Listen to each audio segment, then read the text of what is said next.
Je vous présente rapidement Arnaud, qui est papa de deux enfants qui grandissent de plus en plus, qui commence à bien s'intéresser aux écrans. Et Arnaud, eh bien, il est ingénieur et geek. Il est le cofondateur de MyTwiga. C'est monsieur numérique de notre équipe. C'est lui qui est là pour apporter tous les éléments techniques. Et c'est parce que il a vu ses enfants et notamment aussi ses neveux eh bien, être confrontés à ces questions des écrans qu'il a eu cette idée de MyTwiga, et je suis très heureuse de le retrouver après ce break des vacances pour co-animer de nouveau ensemble. Merci Nadège pour cette présentation. Alors Nadège, c'est notre psychologue, experte dans les relations parents-enfants, parents-ados, cofondatrice de l'atelier des parents et de MyTwiga. Elle est aussi auteure et elle a publié chez Bayard un ouvrage dont le sujet va particulièrement nous intéresser ce soir et qui s'intitule « Le petit livre pour dire stop au harcèlement à l'école », livre qui a d'ailleurs été sélectionné par le jury des jeunes lecteurs organisé par les Relais Hachette. Alors, durant ce mois de novembre, nous avons traité du harcèlement et du cyberharcèlement à l'école. Le mois de novembre qui voit deux événements qui visent à sensibiliser particulièrement sur ce fléau. Nous avons eu la journée internationale contre la violence et le harcèlement à l'école qui a eu lieu le 4 novembre dernier. Et nous aurons la journée non au harcèlement qui aura lieu, elle, le 18 novembre prochain dans toutes les écoles sur toute la France. Et donc, nous organisons une série de 3 webinaires pour traiter de ce sujet. Alors, le premier webinaire, celui de ce soir, vise à expliquer les mécanismes du harcèlement à l'école et le lien avec sa composante numérique, le cyberharcèlement. Ensuite, dans un second webinaire, une fois qu'on aura bien appréhendé les mécanismes complexes qui sont mis en œuvre dans le harcèlement, nous verrons quels sont les moyens d'action et comment réagir quand son ado est confronté à ce problème. Et enfin, nous ferons un troisième webinaire spécifique consacré, lui, au harcèlement et aux réseaux sociaux. Alors pour ce soir, eh bien, je vais laisser Nadège nous présenter les mécanismes du harcèlement à l'école, et je vous parlerai ensuite du cyberharcèlement et de ses spécificités. Et Nadège vous expliquera ensuite pourquoi le harcèlement est particulièrement, en tout cas la période de l'adolescence est particulièrement propice à ce phénomène du harcèlement. Merci Arnaud. Donc effectivement, le harcèlement, en tout cas le harcèlement en milieu scolaire, aujourd'hui est défini comme un phénomène de groupe, et j'y reviendrai parce que c'est un élément vraiment important, cette notion de groupe, impliquant des intimidateurs, des cibles, et je vais volontairement utiliser le terme de cible et pas de victime ce soir, puisque on l'expliquera dans le prochain webinaire, mais l'objectif est de faire sortir la cible de son rôle de victime et des spectateurs, où on verra des spectateurs, en tout cas des témoins, mais des témoins qui sont directement impliqués. Le harcèlement, il peut être défini comme une répétition intentionnelle, et ce terme d'intention est essentiel. Il y a une volonté derrière le harcèlement, et c'est une répétition de comportements nuisibles, de comportements violents à l'égard d'un élève ou d'un groupe d'élèves pendant une période qui va de 1 à plusieurs mois. Le fait qu'il y ait cette notion de répétition et de temporalité est essentiel. Le harcèlement, on va le voir, c'est quelque chose qui dure et qui s'installe. On ne peut pas parler de harcèlement si c'est un phénomène qui se produit seulement 1 ou 2 fois et qui disparaît au bout de juste quelques jours ou quelques semaines.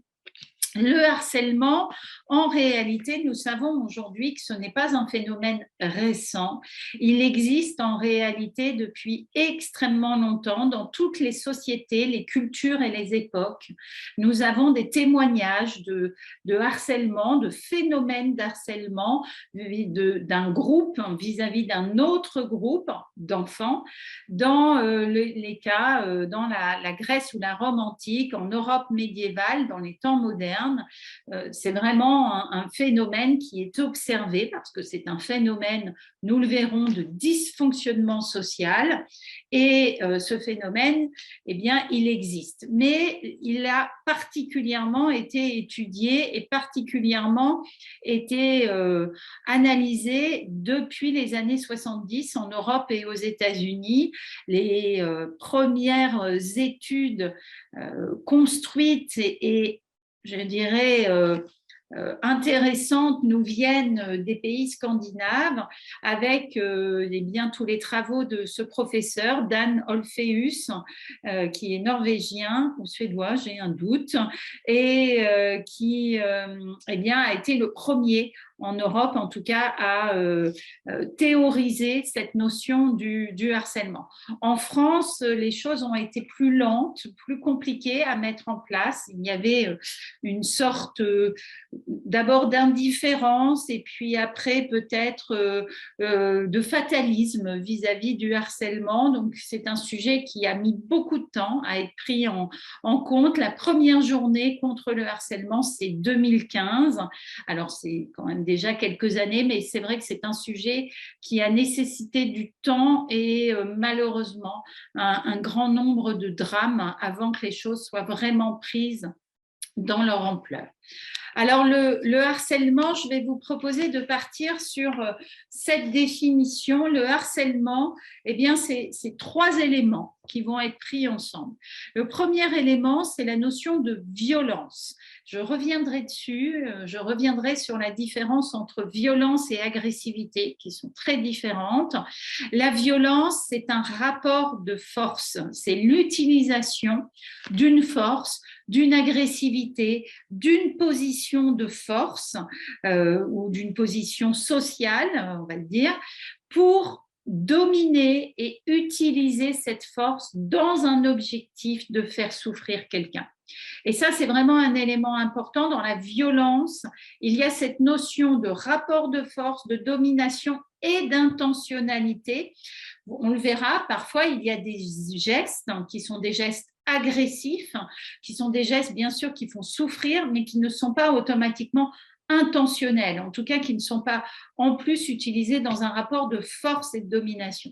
Donc, cette notion de violence, elle est vraiment importante, sachant que la violence, eh bien, c'est une définition elle-même qui est compliquée parce qu'il y a dans la violence une tendance à relativiser les choses, une tendance aussi à être dans la perception individuelle. Nous n'avons pas tous la même vision de la violence.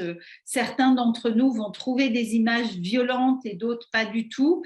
Certains d'entre nous vont y être particulièrement sensibles et d'autres moins. Et donc, c'est pour ça que dans cette notion de violence, je vous demande de garder vraiment en tête cette notion d'intentionnalité et de souffrance. Après, il y a un deuxième élément qui est très important dans le harcèlement et qui explique aussi la difficulté à pouvoir parfois percevoir le harcèlement. Le harcèlement, c'est la répétition de petites choses, de gestes violents, mais des gestes qui vont paraître peut-être de façon isolée assez neutres ou en tout cas un peu minimaliste. Mais c'est ça qui est compliqué dans le harcèlement, c'est une répétition de petites choses. C'est pour ça qu'on parle parfois d'invisible visibilité et que je vous ai mis à l'écran.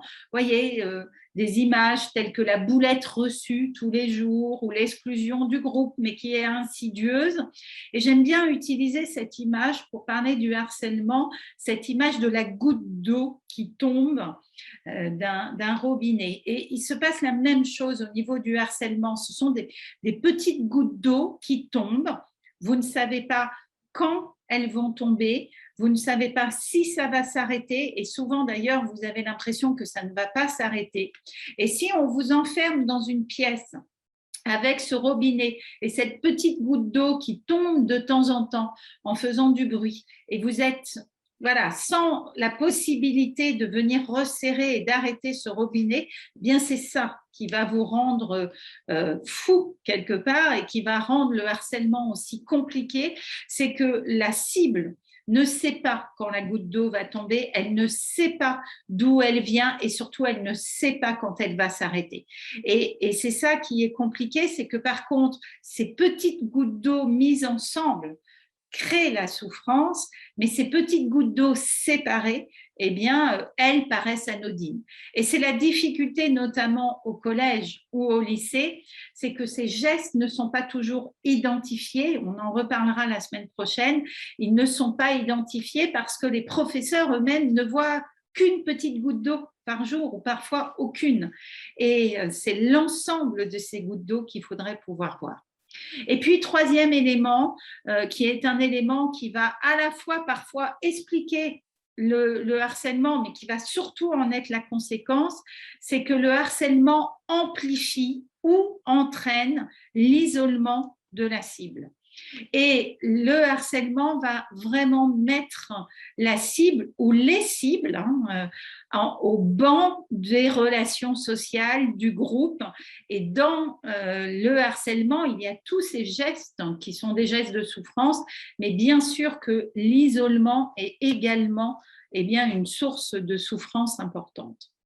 Alors, le harcèlement, et ça j'insiste, ce n'est pas un phénomène individuel. On ne peut pas le limiter au fait de quelques mauvais garçons ou de peste et de pauvres enfants qui, par leur particularité, déclenchent le harcèlement. Non, le harcèlement, c'est un phénomène relationnel, c'est un phénomène global.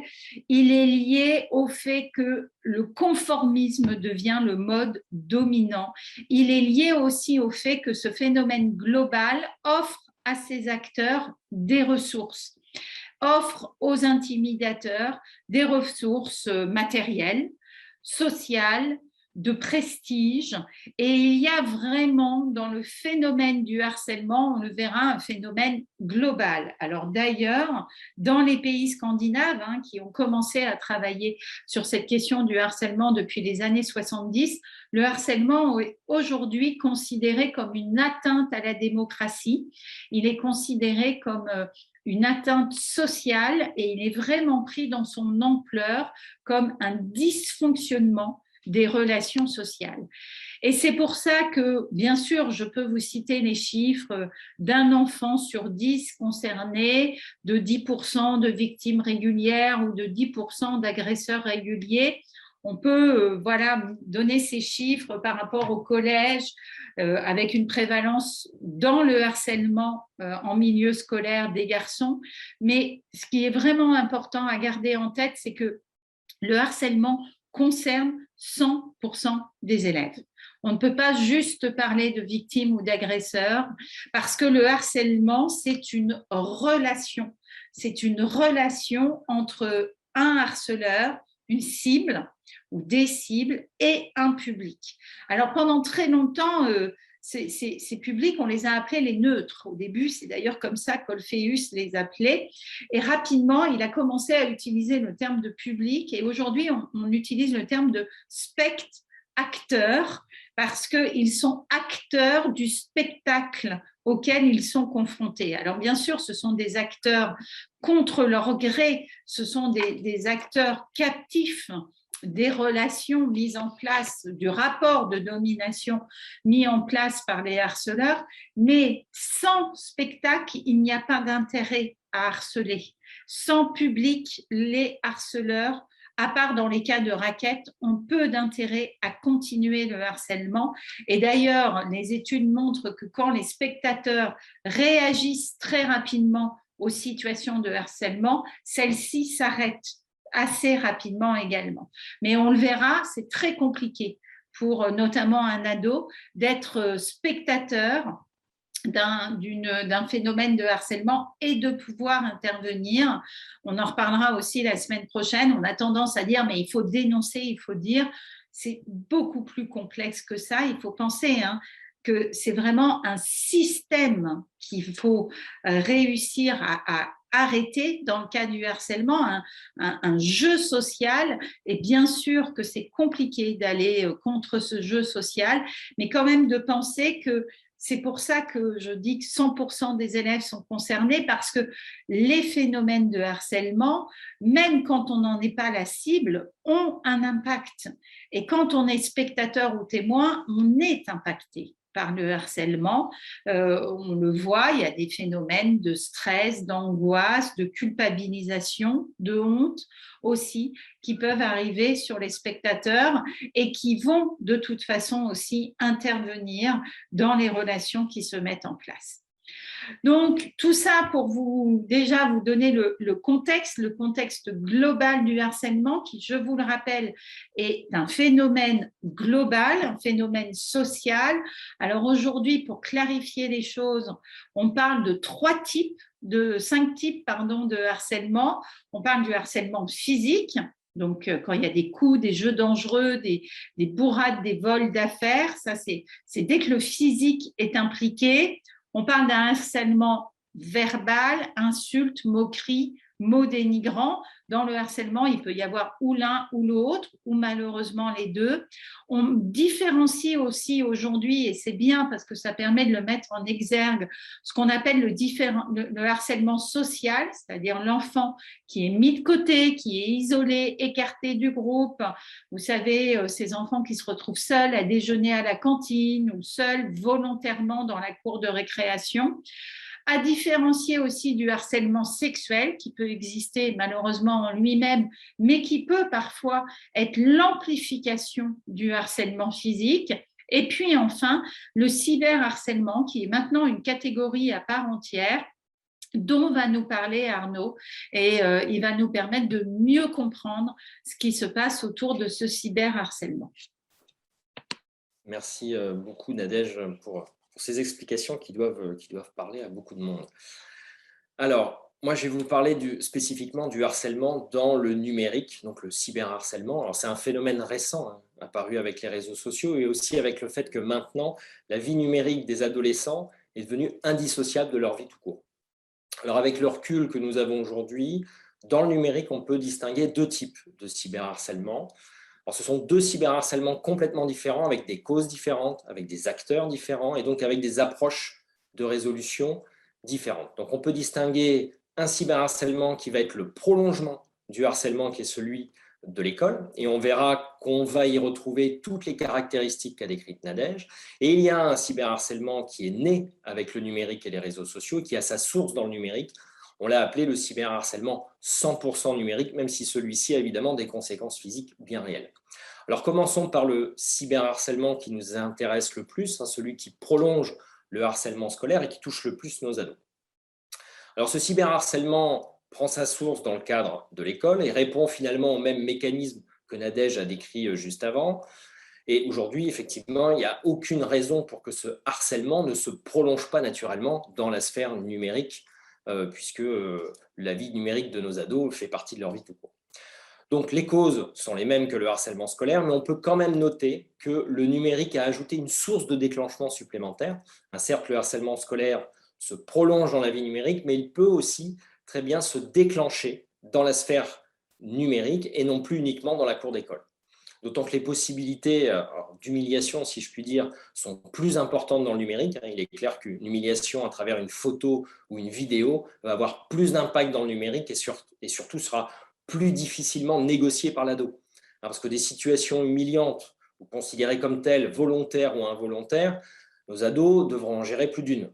Mais dans le numérique, c'est évidemment plus difficile à contenir et cela peut être le début d'un harcèlement qui sera difficile à arrêter. Donc, l'une des caractéristiques importantes de ce cyberharcèlement qui le différencie de l'autre type de cyberharcèlement, 100% numérique, c'est que, comme dans la cour d'école, eh bien, il n'est pas forcément visible. Il est très difficile à détecter et à réguler. Ce ne sont pas forcément des insultes, ce sont des remarques, des allusions que le groupe connaît parfaitement et la cible également. Et comme disait Nadège, ce sont des petites gouttes d'eau, mais là plutôt sous forme de like ou d'emoji qui peuvent venir n'importe quand et qui fait peser une crainte permanente. Donc, dans ce type de harcèlement dont la cause et les mécanismes sont celui du harcèlement scolaire, finalement, il est important de comprendre que le numérique, eh bien, ce n'est qu'un outil. Et un outil, c'est un objet manipulé par un être humain et qui permet à celui-ci d'exercer une action beaucoup plus forte qu'avec ses propres capacités. Un outil, ça sert à amplifier nos capacités. Alors que ce soit pour des actions bénéfiques comme pour des actions moins bénéfiques. Alors tout dépend de celui ou celle qui l'utilise. Eh bien, c'est exactement à cela que sert le numérique dans le cas du harcèlement scolaire. C'est un amplificateur du harcèlement. Et il va l'amplifier de plusieurs manières. Donc le numérique va amplifier le harcèlement grâce ou à cause de ses caractéristiques qui lui sont propres. Le harcèlement va être amplifié par l'audience, qui est beaucoup plus large. Là où le harcèlement scolaire classique pouvait se limiter à un groupe restreint d'auteurs et de témoins pour constituer ce fameux triptyque que l'on a vu tout à l'heure, les auteurs et les spectateurs, les témoins actifs, vont être beaucoup plus importants. Et cela va accentuer également le déséquilibre, le combat inégal entre la cible et les acteurs du harcèlement. Alors, le harcèlement va être amplifié également par ce qu'on appelle la célérité, c'est-à-dire la capacité, la rapidité de diffusion, ce qui va empêcher l'ado pris pour cible de contenir ou de réguler une situation qui de fait va lui échapper. Cela va aggraver la sensation qu'il est pris dans quelque chose d'incontrôlable. Deux autres caractéristiques aggravantes du cyberharcèlement, c'est la constance et la persistance. Alors la constance, c'est le fait que le harcèlement va être continu dans le temps, il n'y aura pas d'échappatoire. Avant, on rentrait chez soi pour souffler un peu, pour échapper à cette fameuse torture de la goutte d'eau. Là, la torture est permanente. Et la persistance, c'est le fait qu'Internet n'oublie jamais et qu'une situation humiliante qui est vécue, elle est vécue une fois et elle s'estompe au bout d'un moment. Là, dans le numérique, elle est potentiellement gravée pour toujours et potentiellement revécue indéfiniment. Enfin, l'un des aspects les plus importants dans cette amplification du harcèlement, c'est le fait que le numérique altère l'empathie naturelle, je dirais, qui nous permet de nous réguler en société. Et c'est valable pour l'ensemble du triptyque qui est en jeu dans le harcèlement scolaire. Pour les auteurs, dans la cour d'école, au moment où on envoie un petit pic, la cible est en face, on voit son émotion et son visage, on peut retenir ses coups ou s'autoréguler naturellement quand on sent qu'on va trop loin. Dans le numérique, les auteurs n'ont aucune barrière pour se réguler. Il n'y a pas de barrière au fantasme, à la cible fantasmée dans ce qu'elle représente de gênant pour les auteurs du harcèlement. Alors c'est valable pour les auteurs, mais ça amplifie aussi le rôle du témoin et des témoins actifs. Un like, un emoji, c'est très simple, c'est devenu un réflexe, ça n'engage à rien, mais le fait est que le moindre like sera vu immanquablement par la cible, à la différence de la cour d'école ou de la classe, où lever les yeux en l'air ou faire un rictus sont des attitudes de témoins plus ou moins actifs, mais ces attitudes ne sont pas, forcément vues par la cible, et surtout, elles ne sont pas persistantes. Avec les likes maintenant, on a un compteur qui comptabilise le nombre des témoins, qui cautionne le harcèlement. Et donc, le numérique amplifie l'impact des témoins, mais aussi du coup leur responsabilité. Enfin, cette altération de l'empathie, elle est aussi valable pour la cible, car elle amplifie l'impact de la meute qui est perçue de manière encore plus dépersonnalisée, encore plus menaçante et surtout inattaquable. Il n'y a plus d'être humain derrière cette traque et la cible a l'impression d'être seule contre cette entité et le reste du monde. Donc on a vu que le numérique va amplifier le harcèlement à cause de ses caractéristiques, mais il va aussi amplifier le harcèlement par la diversité des moyens d'action, des moyens de nuire. Alors, on retrouve ceux existants hors numérique, donc à l'exception du contact physique dont parlait Nadège, mais en plus, on a des leviers supplémentaires, comme le piratage de comptes, les photos ou vidéos compromettantes, alors réelles ou trafiquées, sachant que ça a finalement que peu d'importance. Le but, c'est d'humilier. Mais on a aussi l'usurpation d'identité digitale, qui est un nouveau moyen d'action et qui est surtout très dévastateur. Donc, voilà pour le cyberharcèlement, prolongement du harcèlement scolaire. Mais pour terminer sur une note optimiste, on peut quand même constater que ce phénomène de harcèlement scolaire, comme disait Nadège, a toujours existé. Et que c'est bien à cause, ou grâce, là pour le coup, au numérique et à sa capacité d'amplification, que ce sujet a pu enfin être pris au sérieux. Et on a tous des souvenirs de harcèlement, que ce soit en tant que cible, témoin ou auteur. Et le moins qu'on puisse dire, c'est qu'effectivement, ce phénomène était jusqu'à peu perçu comme une fatalité par l'école et la société en général. Et on verra justement dans le prochain webinaire que paradoxalement, le numérique nous permet aussi d'avoir des capacités d'action supplémentaires contre ce phénomène du harcèlement scolaire. Pour terminer, je vais évoquer le cyberharcèlement dont la cause est 100% numérique. Alors, il n'y a pas du tout les mêmes causes que le harcèlement scolaire. Il touche plus souvent les personnes qui s'exposent sur les réseaux sociaux, mais pas seulement. Il touche plutôt les adultes, mais nos ados peuvent aussi être dans la sauce, comme ils disent, c'est l'expression qu'ils utilisent lorsqu'on est pris dans une tornade de cyberharcèlement. Alors, ce cyberharcèlement est beaucoup plus violent, il est beaucoup plus concentré, ça peut s'apparenter même à du lynchage. Alors, au niveau de l'audience, on ne parle plus de la classe, du collège d'à côté. Là, on parle d'une audience très large où les harceleurs vont être des parfaits inconnus pour la victime. Ce qui fait que là, on a une absence totale d'empathie de la part des harceleurs, ce qui explique la violence. Alors, ce cyberharcèlement est très visible. On n'est plus dans les non-dits, dans les insinuations. On n'est plus dans le même phénomène. Et là, paradoxalement, il est plus facile de faire appel à la loi, même si ce n'est pas toujours facile. Mais les preuves sont là et il n'y a pas à terme d'anonymat sur Internet. Quand je dis à terme, c'est si la justice souhaite aller jusqu'au bout pour découvrir les auteurs derrière les pseudos, elle les trouvera. Alors, l'exemple le plus récent ou le plus médiatisé auquel on pense tout de suite, c'est évidemment celui de la jeune adolescente Mila, qui montre bien ce que peut être ce type de harcèlement qui détruit une vie pour un simple poste d'ado. Je rappelle juste que Mila n'avait que 16 ans lorsqu'elle a posté sa vidéo. Donc voilà, j'en dirai pas plus sur ce type de harcèlement, mais justement, les récentes médiatisations nous montrent bien la nécessité de connaître les bons comportements, les pièges à éviter dans le numérique et de l'accompagnement de nos ados qui est nécessaire qu'ils en fassent justement un bon usage. Alors, on en parlera lors du webinaire qui traitera justement du harcèlement et des réseaux sociaux.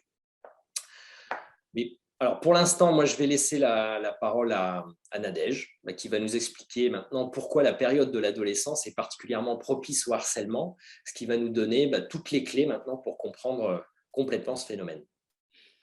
Alors, en tout cas, pour essayer d'y voir peut-être un peu plus clair. Alors, pourquoi au moment de l'adolescence, on a quand même une recrudescence du principe du harcèlement et il y a quand même un âge très clair où on a le plus de cas, c'est le moment du collège, qui est vraiment le moment où il y a le plus de difficultés. Alors, dans mon introduction, dans ma présentation, je vous ai déjà fait une différence entre violence et agressivité et j'aimerais y revenir. Nous sommes tous naturellement agressifs. L'agressivité est le propre de la vie animale, humaine, même végétale. Les plantes peuvent être agressives entre elles. Nous avons ce que l'on appelle une agressivité développementale. Elle est liée à notre cerveau archaïque. Juste derrière, elle est liée à notre volonté de survivre. Et dans dans certains âges du développement humain, il y a plus d'agressivité. Par contre, l'agressivité n'est pas de la violence. La violence entraîne une intentionnalité. La violence, c'est l'utilisation de cette agressivité dans un objectif de domination ou dans un objectif d'obtention de quelque chose.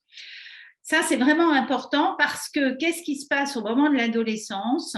Eh bien, nous sommes dans une période, dans l'âge le plus agressif verbalement de la vie humaine. La petite enfance, de 0 à 5 ans, est l'âge le plus agressif physiquement. Si vous voulez voir des agressions physiques à répétition, je te mords, je te tire les cheveux, je me roule sur toi, etc., vous allez en crèche. Parce que c'est là où l'enfant, le bébé humain, est le plus agressif pour de bonnes raisons. C'est qu'il a en lui cette agressivité qui est, je le rappelle, naturelle, développementale, et il n'a pas encore les moyens de la contrôler. Notamment, ces lobes frontaux qui sont là ne lui permettent pas. Eh bien, au moment de l'adolescence, il se passe la même chose, c'est-à-dire qu'au moment de l'adolescence, on a une deuxième fenêtre développementale. On a une réorganisation très importante au niveau des synapses, des routes synaptiques du cerveau. Et à ce moment-là, l'adolescent est beaucoup moins capable de contrôler cette agressivité. Alors, ce n'est pas automatiquement une agressivité physique, il a quand même grandi depuis le petit bébé, mais par contre, c'est le moment d'une agressivité verbale particulière. Alors, sans aller jusqu'à parler du harcèlement, tout parent d'adolescent l'ado, c'est que son ado va être beaucoup plus sensible, va partir au quart de tour, et l'ado peut être verbalement assez agressif au moment de l'adolescence. Cette agressivité un peu naturelle, malheureusement, peut conduire à de la violence parce que l'adolescent va avoir beaucoup plus de mal à contrôler. Et là, on retrouve quelque chose qui est très important, c'est qu'au moment de l'adolescence, il y a cette notion de compétence sociale qui se joue. C'est le moment où le groupe, on l'a vu, joue un rôle extrêmement important, où ça demande de la part de l'adolescent d'avoir des mécanismes émotionnels très affûtés, et c'est malheureusement le moment où l'adolescent en a le moins, et on retrouve cette notion d'incompétence sociale, de dérèglement social, notamment lié aux émotions. Juste pour prendre cet exemple, mais je pourrais en prendre d'autres, mais si on utilise la question des émotions au moment de l'adolescence, on sait qu'au moment de l'adolescence, on a une amplification des émotions. De nouveau, l'adolescent vit ce qu'on appelle des tempêtes émotionnelles, et ces tempêtes émotionnelles, où l'ado les laisse sortir, il les laisse partir, et là on a des manifestations émotionnelles très intenses de la part de l'ado, ou à l'inverse, il les garde à l'intérieur de lui, il a tendance à les réfréner, à vraiment les enfouir.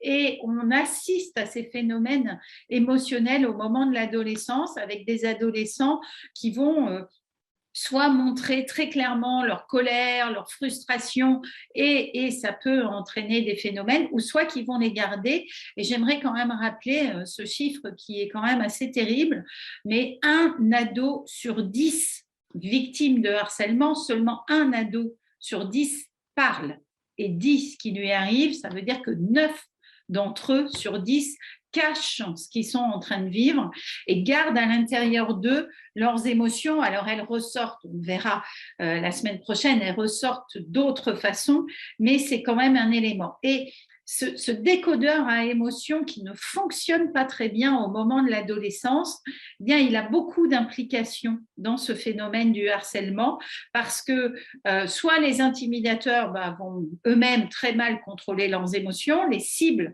elles aussi, sont en difficulté, mais les fameux spectateurs dont on parlait, eux aussi, sont coupés de ce décodeur à émotions. L'émotion, c'est un signal, c'est un élément qui nous permet de nous adapter à une situation. Et très souvent, on finit par dire aux spectateurs: mais pourquoi vous n'avez pas réagi? Pourquoi vous n'avez pas dit quelque chose? Pourquoi vous ne vous êtes pas indigné? Mais pour s'indigner, pour réagir, il faut faire confiance à ses propres émotions. Et c'est typiquement le moment de l'adolescence où c'est compliqué pour l'ado de se faire confiance de ce côté-là. Il met d'ailleurs souvent ses émotions en question, et cela explique entre autres pourquoi au moment de l'adolescence c'est si compliqué pour les adolescents de lutter contre ces phénomènes de harcèlement. Et je rappelle cette image que nous avons déjà utilisée dans nos webinaires, mais qui est importante. Je vous rappelle que l'adolescence était vue par Catherine Dolto comme le complexe du homard, le fait que l'adolescent est un peu comme un homard, il a perdu sa carapace de l'enfance, mais il n'a pas encore celle de l'adolescence, et il est un peu obligé de se cacher, notre ado, comme se cache un homard. Alors, où il se cache sous des vêtements, sous une grosse pierre, ou alors sous une mèche de cheveux, ou alors il se cache au milieu du groupe. Et c'est pour ça que rester dans le groupe est si important au moment de l'adolescence, parce que quand vous êtes un petit poisson fragile, il faut rester protégé par le groupe. Et c'est bien le problème du harcèlement, c'est que c'est ce groupe, ce banc de poissons qui n'accepte pas la différence, qui s'attaque aux petits poissons différents, pas parce qu'ils sont différents, mais parce que cette différence est perçue comme dangereuse au moment de l'adolescence, et que, il y a cette nécessité. Et donc, c'est pour ça, et il y aurait encore d'autres choses à dire, mais souvent on dit oui, les ados sont méchants, c'est dû à l'adolescence, on ne peut rien y changer. Mais non, c'est vrai qu'au moment de l'adolescence, il y a une fragilité développementale vis-à-vis du harcèlement, et il faut l'entendre pour rassurer les adolescents. Mais cette fragilité, elle n'est pas une fatalité. Et c'est ça qui est important de garder à l'esprit.